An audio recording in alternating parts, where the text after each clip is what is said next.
Here's the promised update in the garden. I think I showed you some before. I've got a bunch of clips to put together, so I hope they make sense by the time I've clipped them together. There'll be minimum editing. A catch up on the boxes. Remember I had all that infestation of box hedge moth. There are some re-infestations come in. I just take them off. This one is coming back nicely. I just keep checking it, being vigilant and diligent. Happily, it has enjoyed it. But these two are dead. There's still a live bit there, but it's not going to last. So what I'm going to do is I am going to compost those. Make sure there's no bugs on them first. But those two are gone. Thankfully, that one has survived, and I think there's more.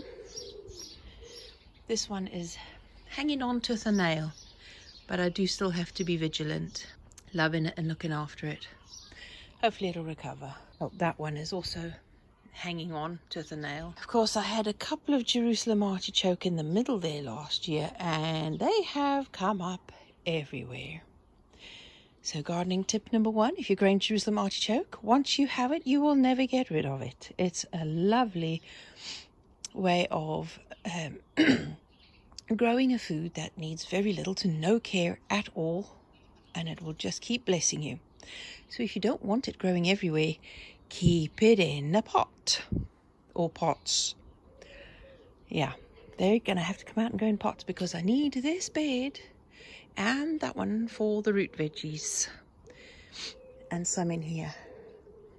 Actually, I think I'm going to be putting, yes, the root veggies are going to go in here, and the brassicas will go in these two.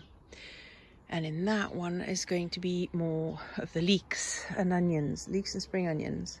And this one will have the garlic around the edges, because the edges stay dry, whereas the middle is more moist. So I keep the root veg in there.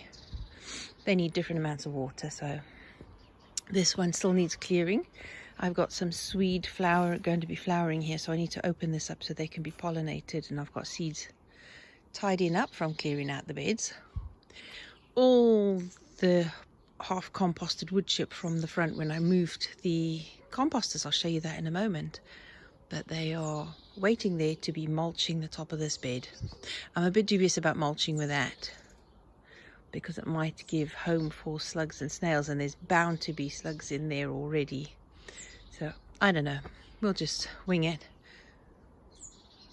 Blackcurrants and raspberries, and the blueberries already flowering. Everything looking quite lush at the moment, and the apple blossom is everywhere. Come out nicely. I want fruit this year. This comfrey is going to have to be trimmed a bit. Keep it in the beds. Harvesting calendula and dandelions practically every single day.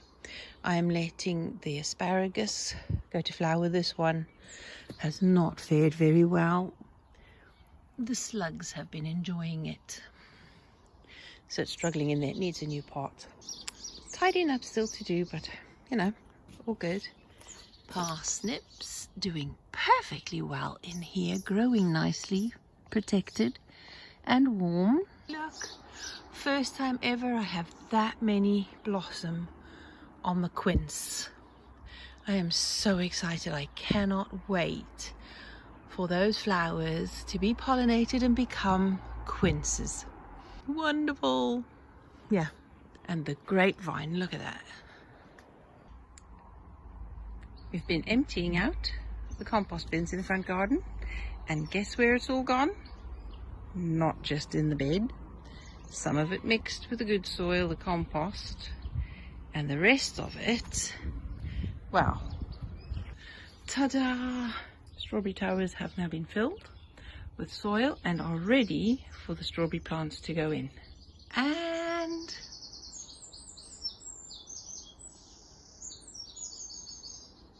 there you go, the strawberry tower still thriving, and there are flowers everywhere. Look,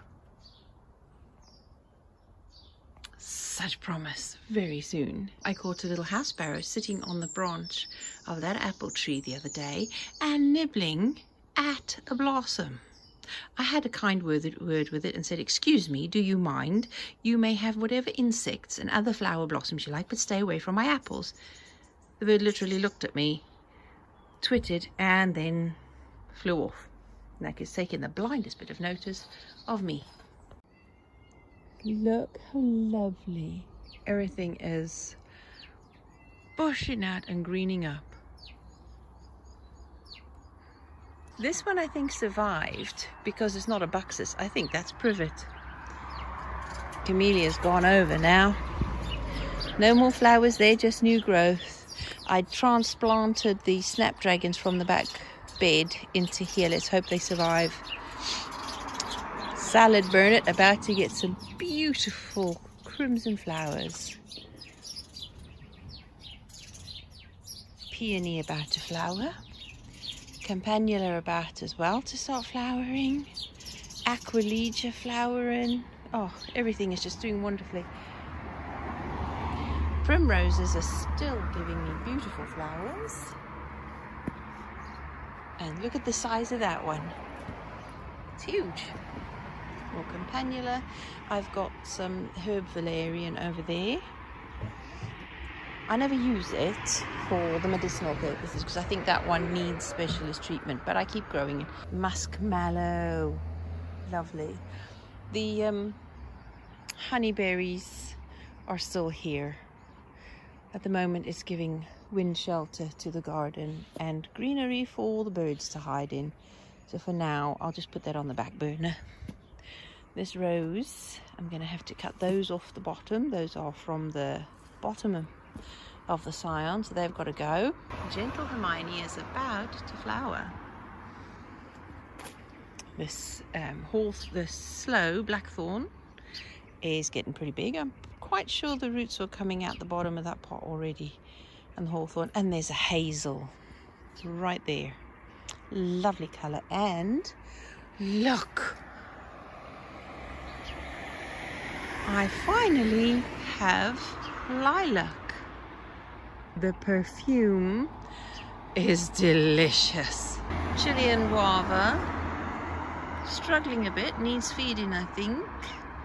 Maybe it's a bit too shaded in here. The black lace elderflower starting to get flowers. Got to protect them, otherwise the birds will get all the berries and we get none.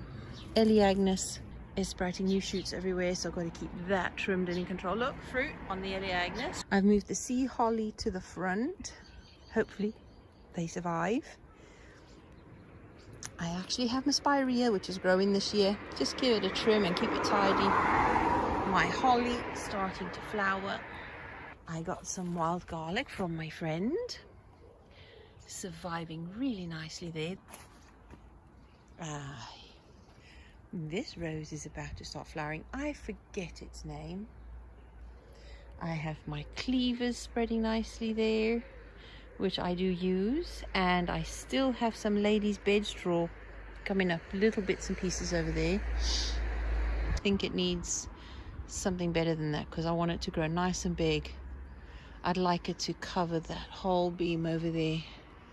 Aronia berries are starting to flower. Look at that. Is that not just so pretty? Stunning. This lilac has yet to flower. I'm hoping that next year will be the year it starts to flower. Right, okay, now for one of my favorite parts of the garden. The wisteria. Got flowers everywhere.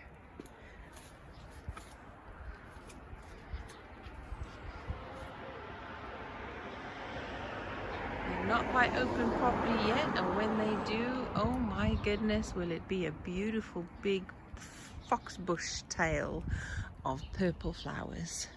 Right, it's starting to rain. I better get in. But before we do, quickly show you. Ta-da! Area has been tied up where we had the wooden composters. I'm supposed to move the bins over there now so that I can put another big pot over there for the quince from the back garden, because I wanted to have more sunlight, just like the figs, which I did. Hubby and I cut the bottom off that pot and stacked it on top of another pot with more soil because we think this fig needed more soil, and we gave it a good manure feed and mulching and cleaning out, and it's already looking happier. So hopefully we'll start to get figs. And then the quince there. So now that we've cleared this out, we're going to be building a fence along here, put a gate here and a gate there, so that we can let the little ones out in the front garden while we're out with them, of course, but it'll stop them running into the road, and start to make the garden feel a bit more cottagey than it already does, and give us the effect we're looking for, and the children to enjoy the garden as well. It's very difficult not to keep reminding myself mentally not to mention to let Buttons out in the garden, because she's not here anymore. I'm still getting used to not having her here, and she would have loved to be able to come out in the garden on her own with us not worrying about her getting out. Of course, the birds give us constant entertainment. So that's the update, folks. I hope you've enjoyed that. As to tips, I don't know what you'd like to know, what you'd like to hear about suburban cottage gardening, suburban homesteading. And don't forget as well, the link for my book, Escaping the Dull to Blue Garden Cottage, is also in the description box. I appreciate your support there. Don't forget to like, subscribe and share, and the usual stuff. So I shall love you and leave you, and I shall speak to you again soon. Do have a wonderful week. Don't forget, I always love to hear from you, what you would like to know and hear. Zoom in there. There you go, blue tits. So tiny and so cute. I'm always open to suggestions. I don't know everything, and I'm always grateful. So do take care, folks. Speak to you soon. Bye bye.